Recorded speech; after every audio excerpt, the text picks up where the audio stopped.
Lisa Marie, you are so welcome to the Happier at Work podcast. I'm delighted to have you as my guest today. I know that you are a listener of the podcast. Would you like to introduce yourself to listeners so they can get kind of a flavor, a feel for what you do, who you are, and how you got to where you are today?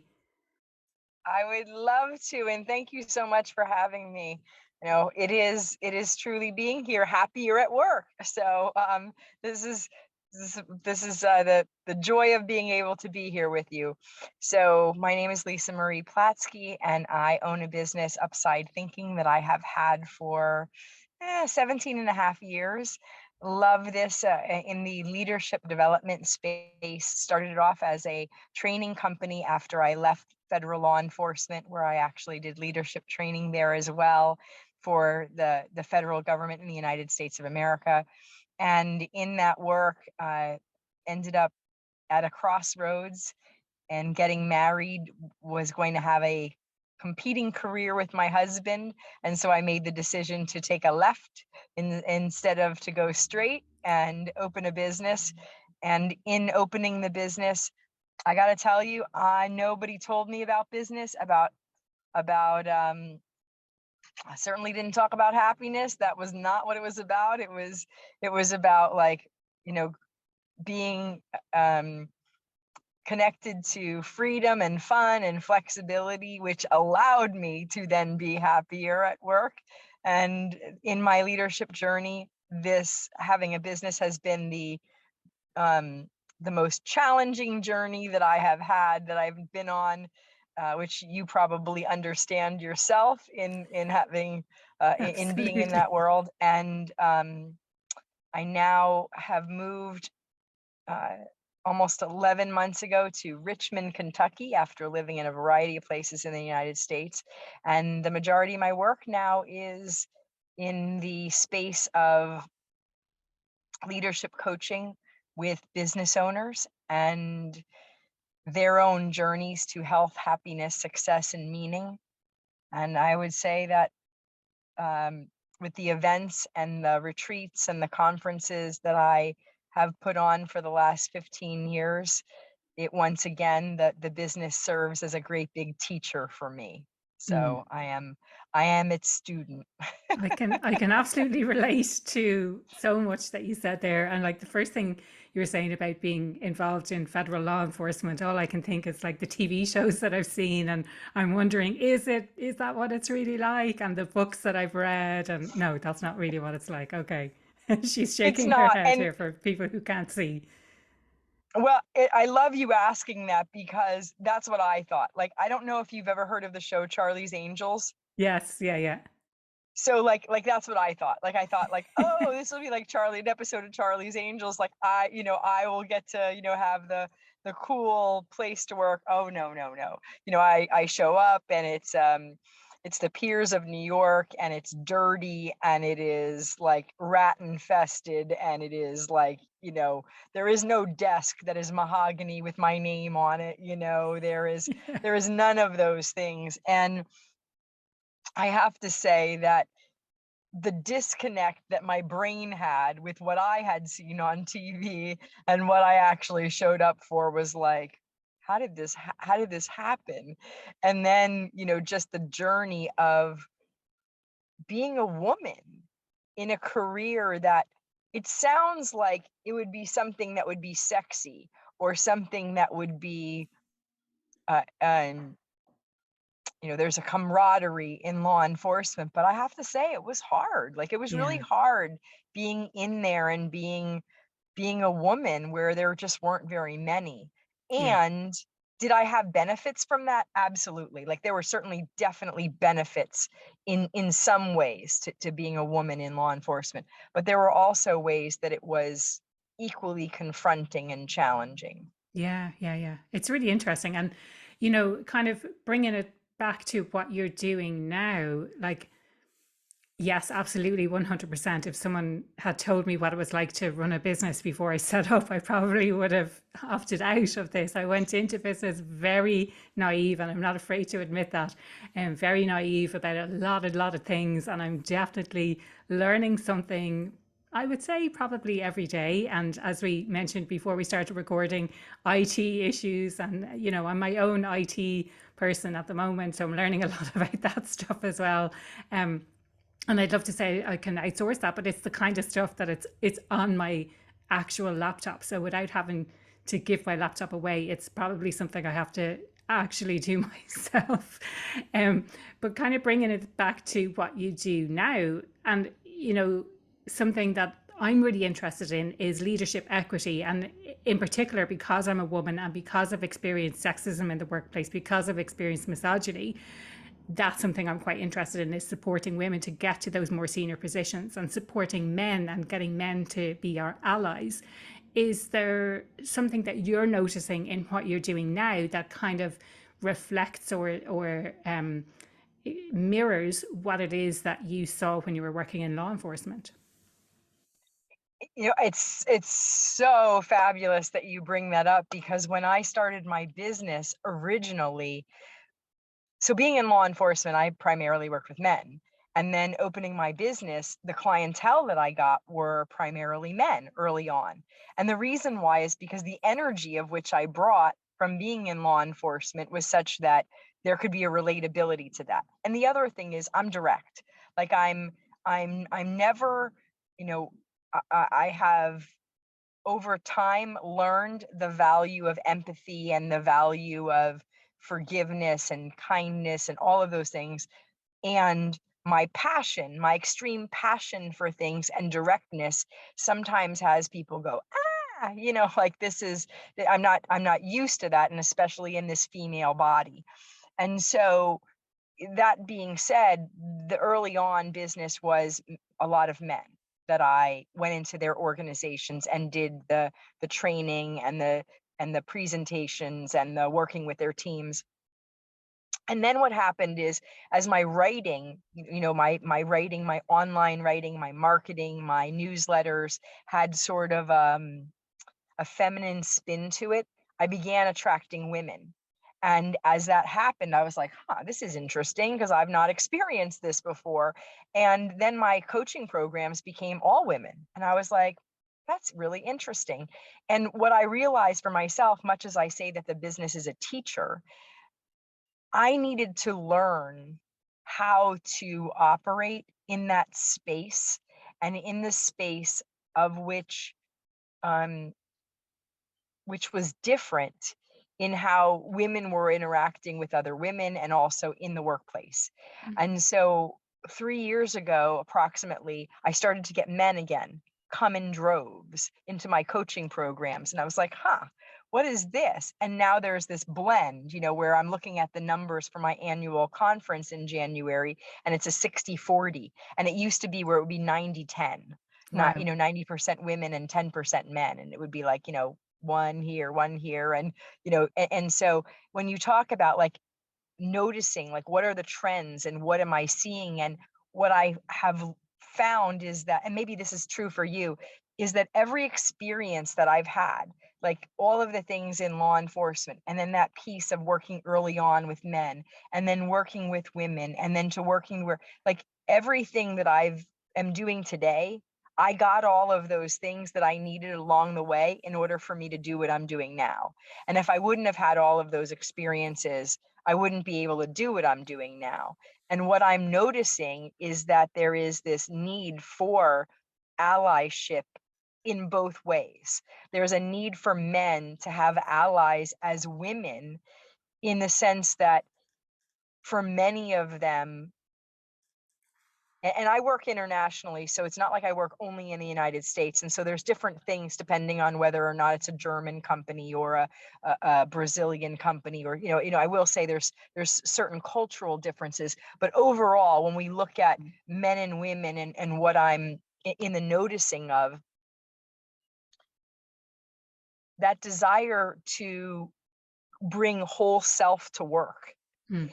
um, and to not be judged as men operate this way, women operate this way, but to show up as a whole self, a whole human being at work, and the ability to feel and think and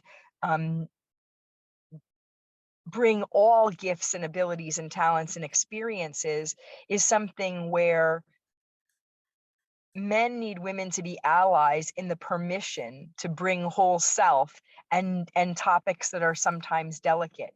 And women need allyship in terms of being able to be strong. And so there is this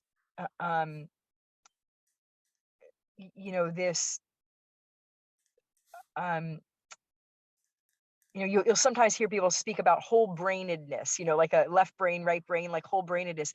And for me, it's whole personhood. It's Yeah. not just the brain that you're bringing. It's like the expectation that I had in law enforcement when I showed up on the job was people expected me to be compassionate and not competent, because in my female body, Yeah. the expectation was that I would be co- compassionate. And yet, when they got somebody direct, they were like, hey, that doesn't compute with my brain. And it was like, no, you can be both. You want the person to be whole. And so the same thing with men that have the expectation that they're going to be able to be fast decision makers, and yet not necessarily somebody who is the person that you would come to when you have a difficult situation. And it's like, no, we need allies in order to be able to allow for the whole self to show up in leadership. That's how organizations get better. um I I love this whole topic and this whole thought of the whole self, and yeah, it's really really important. And do you think, is it to do with this idea of traditional roles, or women are traditionally seen as more empathetic and more compassionate, and back to your point, maybe less compassion, less competent because of that, whereas men are seen as strong, they're seen as leaders, they're seen as um less compassionate. And so it's bringing out more of the whole self, where men need to embrace more of their feelings and more of their compassion side of things, and women then need male allies to, I suppose, and I like this word permission that you used as well. Really, really important. So men almost are looking for permission from women or from other men as well to take more of that, to be more human at work. Whereas women need male allies for the strength and for the negotiations, for salary discussions, for talking about them when they're not in the room, for I was going to say promoting them, but I mean that in the sense that, you know, being a sponsor for them. So yeah, talking about them when they're not in the room, being I'm using all the same words I was saying before, but like being an ally for them and helping them to understand what they need to do to get to those more senior positions. Because I think, and there's a lot of people talking about this, that it's still traditionally male dominated, a lot of those leadership positions. I'm really glad to see that it's not always the case, but definitely a lot of the time that is the case. I think that it's about providing an opening. So that's what I really didn't get early on. And I didn't realize how much my own programming, was that I brought into the workplace. And so, in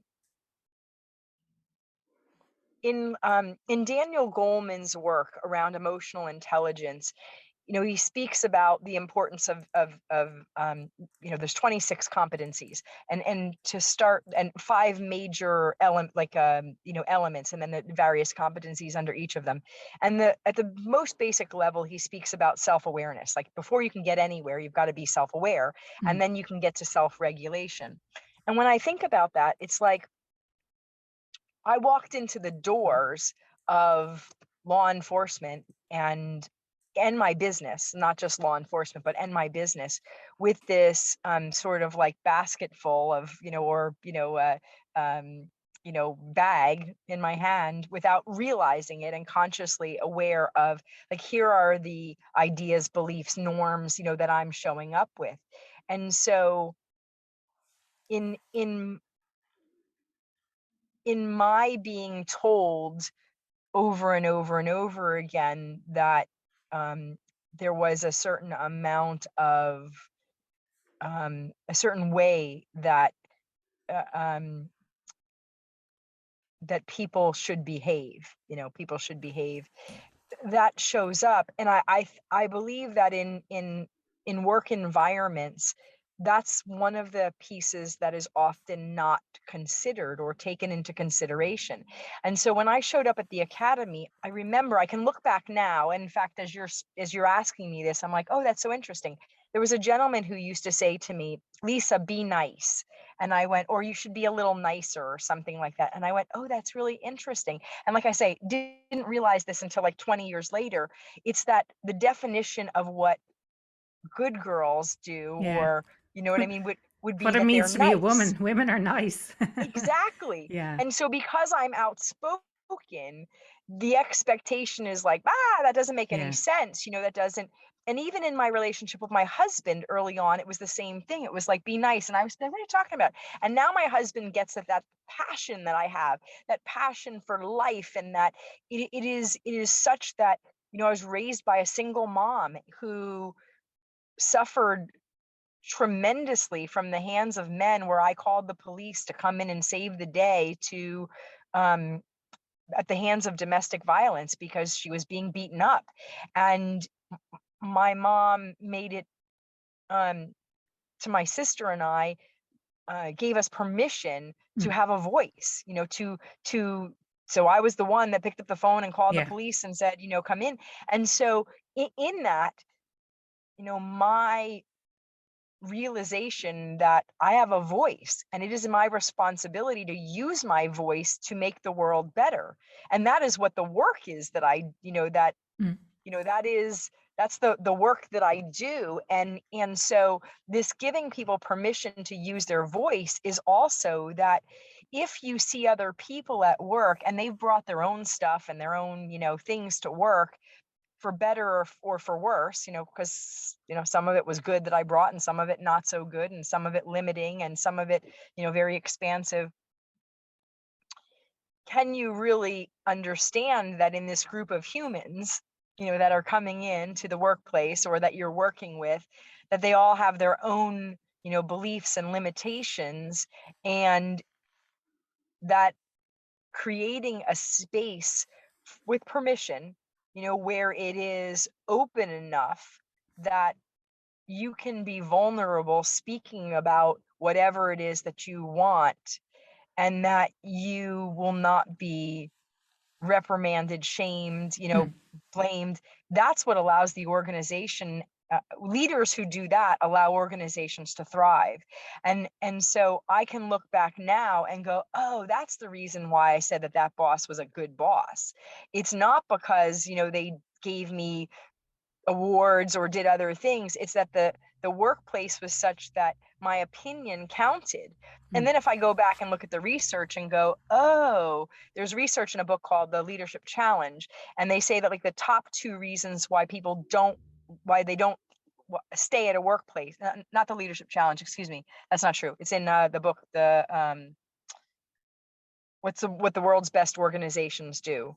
um, and so when I look at the research, it says, okay, people want to be in on things and they want challenging work. And then I go, oh, why is that true? And it's like, oh, it's true because I want to be valued. I want my opinion to be valued. I want what my gifts are to make a difference. And I look at it as, if I'm only told, well, you only can have these gifts because you're a woman, and you only get to have these gifts because you're a man, well, that's terrible. Like, we Mm. don't really get the best of who somebody is. And Yeah. so, um, for me, that's the reason why this is so important. And permission is something that you give me permission to speak here openly by how you behave, and I've got to give myself permission that, and trust that the listeners can hear whatever is being shared. But it's something that that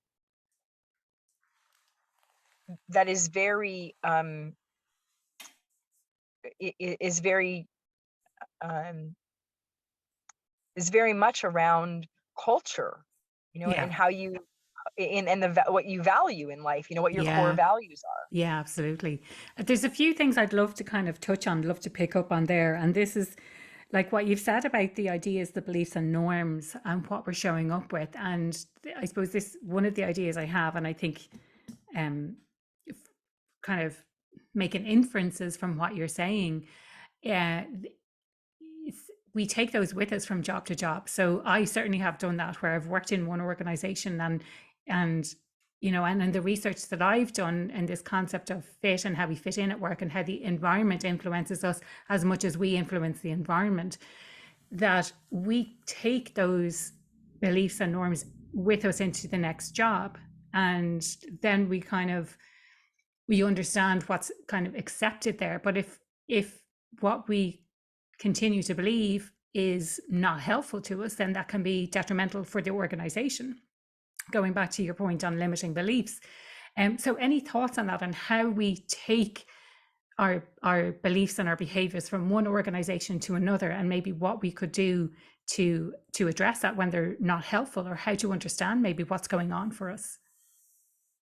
You know, you are so spot on, and it brings me back to something where when I started, and I was really curious about how this was going to work for me with women, and I got sent to this event. I was probably maybe 3 months on the job, maybe 6 months on the job, and I started to notice that difference. You know, being a woman, and so they send me to this conference, and I go to this conference, and the speaker was a woman who was the head of the FBI in the I don't know if she was in the New York area or if she was in DC. Jody. I remember. I remember. I can't tell you her last name, but it's like I remember being there in the room with her, and I went in. I waited. I waited. I waited. It was like hundreds of people, and I waited to talk to her. And my question for her was, how did you deal with being a woman, like in the FBI, like in your career, starting when there was just this handful of people? I mean, in my agency, women didn't come on the job until the late 1970s, which is mind blowing to me. Like, right? Like this is just, less than 50 years ago. And, and the agency didn't get guns until like, there's a whole lot of pieces to that are kind of incredible. Like women wore skirts then and they didn't get the same tools. I'm like, I don't Okay, even yeah, yeah, understand.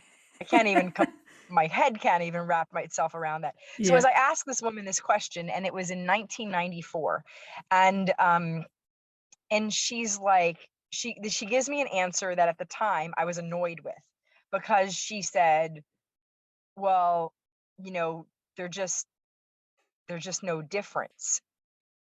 And mm, there was this part of me that was like, what do you mean there's no difference? What are you like, what are you talking about? And what I got from that, in my sense of annoyance, which I was annoyed for quite a long time with that. It wasn't like it was immediate, but it's been something that I've reflected on over and over and over again. And what I got was two things. One, it does a disservice if you say that there's no difference. Like yeah, it does a disservice, because that's not true. There are things that my male colleague could do in law enforcement in uniform when he was 6'3" and commanded presence that was different than me at 5'6" when I was faced with something. There is definitely a difference. And there is a difference in the perception of me walking on the pier with long blonde hair and red, white and blue nails, and him, because I used to get stuff like, do you really have bullets in your gun? Like, I mean, he wouldn't get those questions. So that you do a disservice to that. And if if if you're so hung up in the fact that there's a difference, this is the second point. If you're so hung up in that, you will block the gifts and the genius that you bring in the skin that you're in yeah, the body that you're yeah, in. yeah, And so there is a difference, and there were blessings in yeah, that I got. yeah. So, like And with a so, lot of things in life, it's about finding that balance between the two. So, yes, not getting hung yes. up too much on the fact that there is a difference, but also accepting the fact that there is a difference. So that was the part for me where it was like, it's like, oh, so if I go, oh my gosh, I'm not going to get that opportunity because I'm a woman and the guys don't like me and they don't want, then on and on and on this crummy tape plays. But if I go, okay, so there's a difference. Like, what is it that I do better? What is it that I do as good? What is it that I need them for? What if I really am in the assessment of that, and my heart is open to the possibilities, and I allow for open and honest communication for that? I was able to say to some of the guys, hey, look, like, you're, you would never do this. If somebody showed up on the job, and and they treated your wife or your daughter like this, I'm like, how would you act? Don't be behaving like that. I used to be really like, like, what are you talking about? That is absolutely, unacceptable. And then there were times when they would be, the same to me with different things. Well, you can't do that. And I'm like, you're right, I can't. But here's what I can do. But we would be in the conversation. And so I think that when you have organizations that block that, or you have, and it could be people, you don't allow for the honest dialogue to Mm. show up for what the difference is, and the benefits and the blessings are.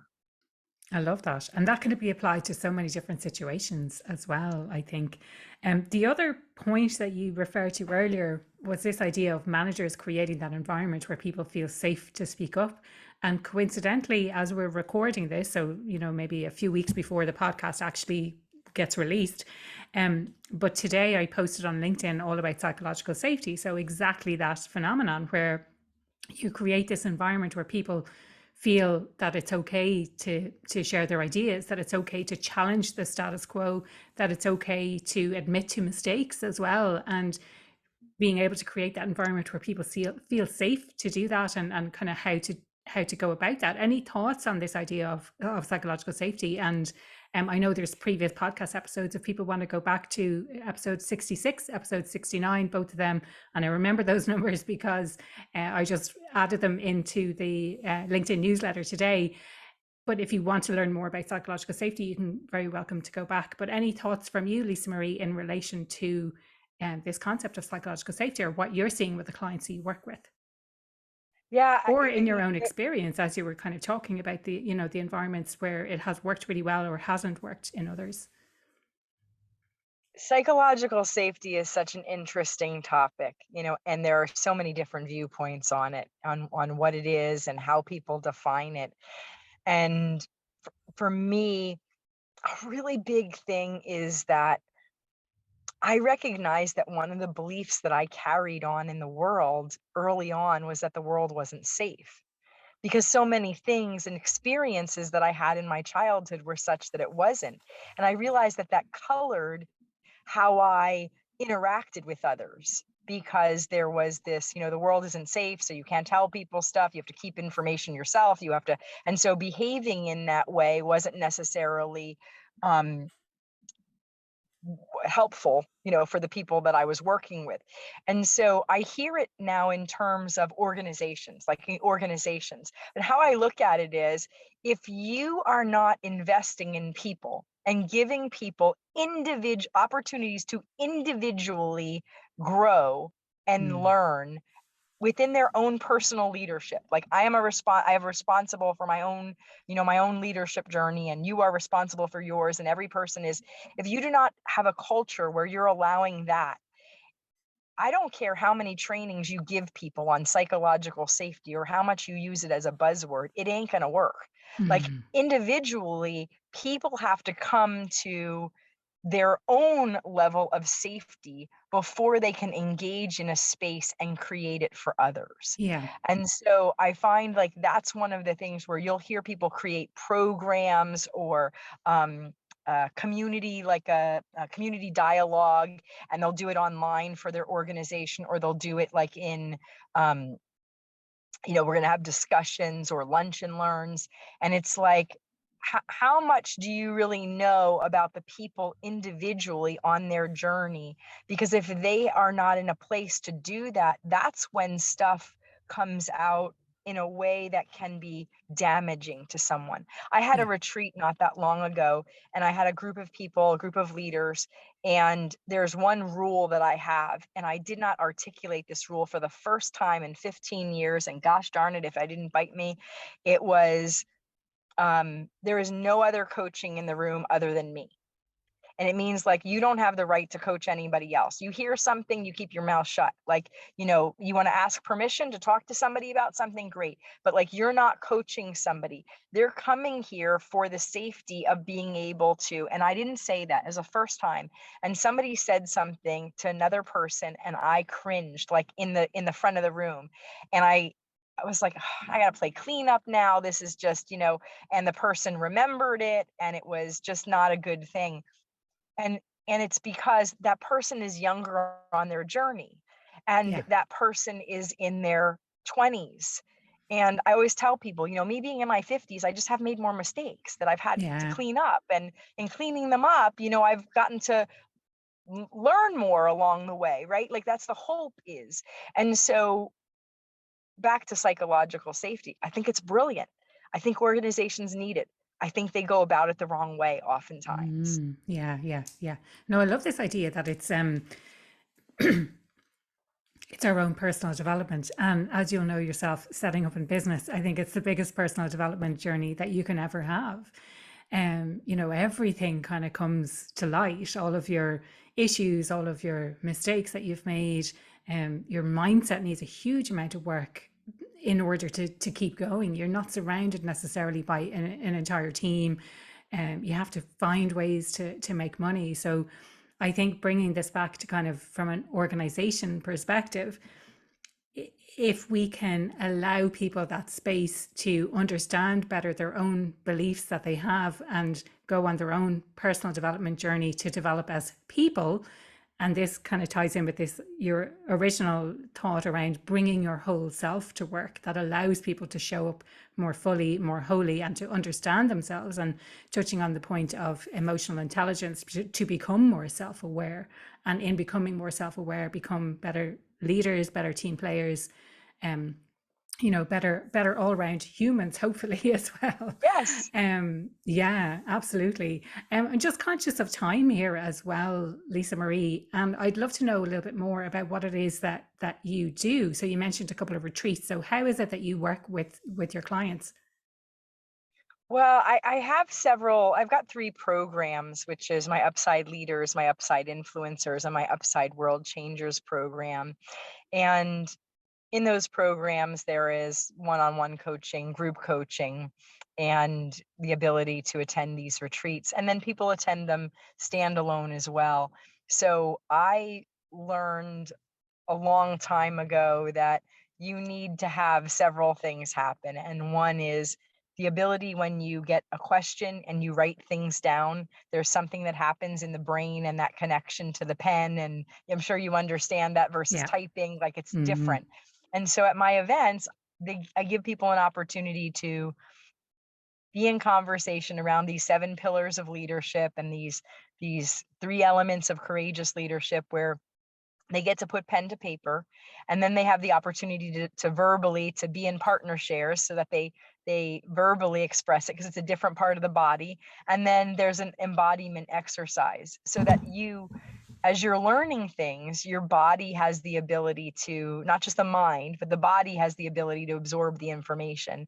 And so I do an annual conference. This year it'll be in Santa Fe, New Mexico. It's always in January. It's a different place. And that is my 3-day event that's around my 7 pillars of leadership. And then I do these 3 retreats. And I have a program that is a challenge course once a year, that people come and can walk through the challenge course on my farm. Um, and it's all about being a better leader. And it starts with you. You know, your leadership affects the world and makes the world better. And that's what the programs are about. And I want people to make more money. I want them to be able to thrive with their families. There's 7 areas of well-being. And what I'm really, really aware of is that how you take care of you physically, emotionally, intellectually, spiritually, financially, relationally, and in your work will make the world better or not. And so I only want 1% better, but I want the holistic. I don't want just Love one it. area to work. Yeah. So are those that you mentioned, I'm not going to repeat them because I won't do it justice, but are they the 7 pillars that you were talking about, the 7 pillars of leadership? So there's two things. There's 7 areas. There's 7 pillars of leadership, and that was research designed. I didn't have a business degree, and so when I opened up my business after federal law enforcement, I went and spoke to lots of leaders and got these 7 themes. And so that's what the curriculum is that is in my coaching programs, as well as at the Upside Summit in January. The 7 areas of well-being is housed within pillar number 4, and that is really what I say is the foundational piece of, if you're going to grow your leadership, if you come up with one action item in each of those 7 areas of well-being and you commit to it every single day, your life will exponentially improve. So physically, emotionally, intellectually, spiritually, financially, relationally, and in your work. One thing. For me, I wake up and do one of my one things in physical is that I do push-ups every single day. One of the things spiritually is after I get out of bed, right after I open up my eyes, I get on my knees and I pray and I'm in conversation with God. Um, doesn't mean all my clients, call it God. Some of them call it consciousness. Some of them call it the universe. Doesn't matter to me.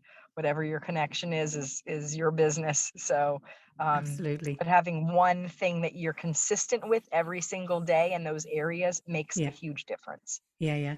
And is there a particular issue that you see in relation to leadership, or is there one thing, if you're saying, so I don't want to put words in your mouth, but what it sounds like is when we work on ourselves, we become better leaders. Is there one particular area that you think that people should focus more on, or are there particular areas that you're seeing a pattern or a trend in?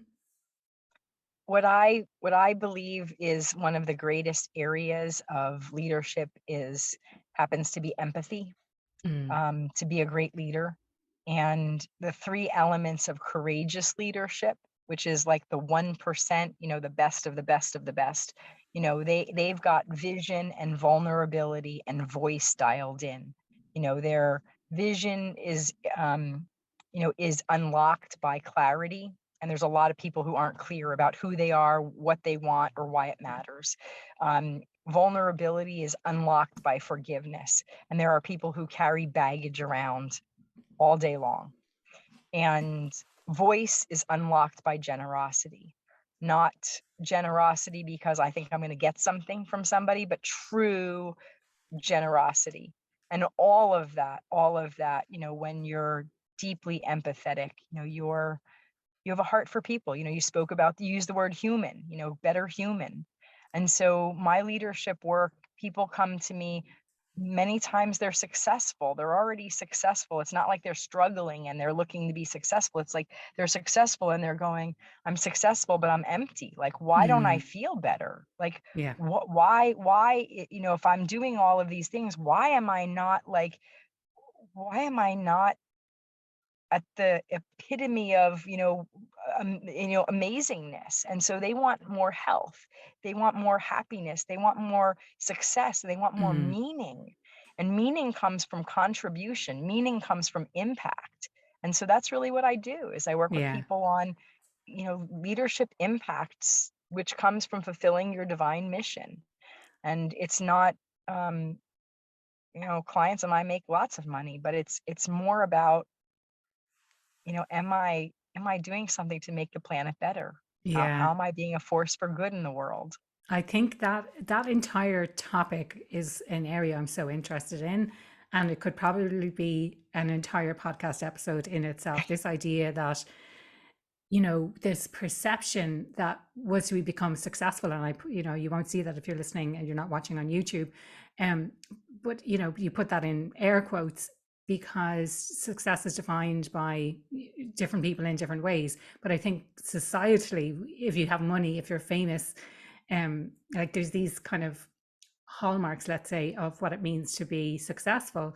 And when people reach that, they think that they're going to feel differently than they do. But going back to your point, they just kind of feel a little bit empty inside. Again, could go on about that for a whole other podcast episode. Um, but back to you, Lisa Marie. I'd love to know, what does being happier at work mean to you? Happier at work is getting to fulfill my divine mission and purpose. I am happier at work, literally. I am happier when I am working. I am happier when I am contributing. I Mm, am happier when I am able to use all of the gifts and abilities and talents and experiences that have been given to me and be able to share them with somebody else so that they get to make the world better. Like that is me being my happiest. And it's the reason why it doesn't matter to me whether it's Monday or Saturday or Wednesday evening, like when I am working, I feel happy. mm. Yeah, absolutely. Love that. And this idea of contribution, I think, is a really strong one that comes through from people, and impact as well. Now, if people want to reach out, if they want to connect with you, what's the best way they can do that? I, I'm old school, so I like email. Lisa Marie at upsidethinking.com, LISAMARIE at, and the word upside, UPSIDETHINKING.com, upsidethinking.com. I know people send me texts, they send me Facebook messengers, LinkedIn, all sorts of other stuff, Instagram. And I'm like, I'm an email girl. I'm sorry, so I like it. And social media I love, and I'm on all the platforms and I'm email. I'm Yeah, personal. yeah. Absolutely. Brilliant. Love that. Absolutely loved chatting with you today. Thank you so much for your time. It was absolutely pleasure to chat with you. Thank you. Thank you so much. Appreciate it. It's been an honor.